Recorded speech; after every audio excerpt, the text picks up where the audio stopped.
Chers amis, aujourd'hui nous célébrons le troisième dimanche de Pâques en l'année liturgique A. L'Évangile nous rappelle que les disciples de Emmaüs ont vécu deux moments importants, l'accueil de la parole puis la fraction du pain. C'est là que nous sommes aussi invités à puiser en vue de la mission que le Seigneur nous confie. La résurrection de Jésus est un événement qui fait partie de notre histoire. Elle transforme celle-ci pour en faire une relation privilégiée avec Dieu. Elle nous assure une nouvelle naissance et donne une autre dimension à notre quotidien parce que le ressuscité marche toujours avec nous, nous instruit, nous console et nous relève. Il est Emmanuel. Mais parfois, nous ne le reconnaissons pas. Reconnaître le ressuscité en sa compagnie change la tristesse en joie, la peur en audace et donne la vie là où la mort exerçait son empire. C'est ça la bonne nouvelle.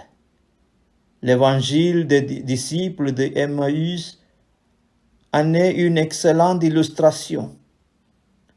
Cet évangile nous sert de guide sur la longue route de notre existence, où nous faisons parfois des expériences douloureuses.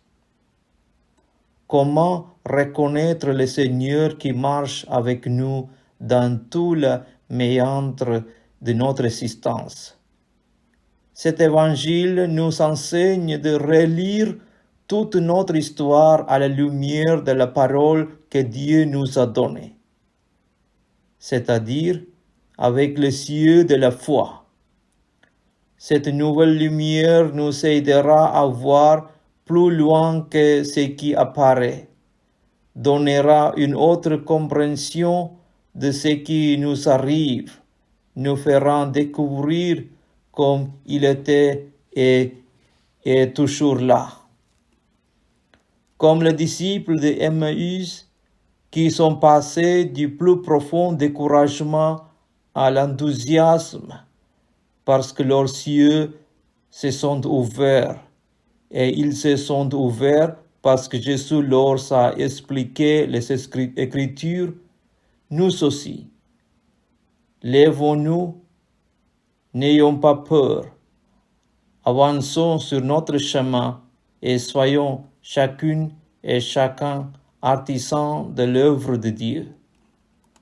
Gloire au Père, et au Fils, et au Saint-Esprit, comme il était au commencement, maintenant et toujours, pour les siècles des siècles. Amen.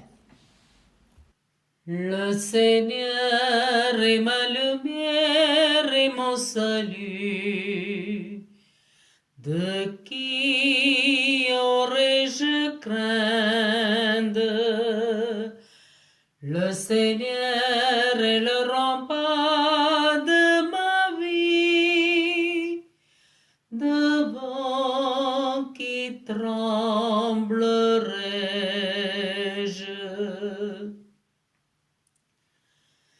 J'ai demandé une chose au Seigneur, la seule que je cherche, habiter la maison du Seigneur tous les jours de ma vie.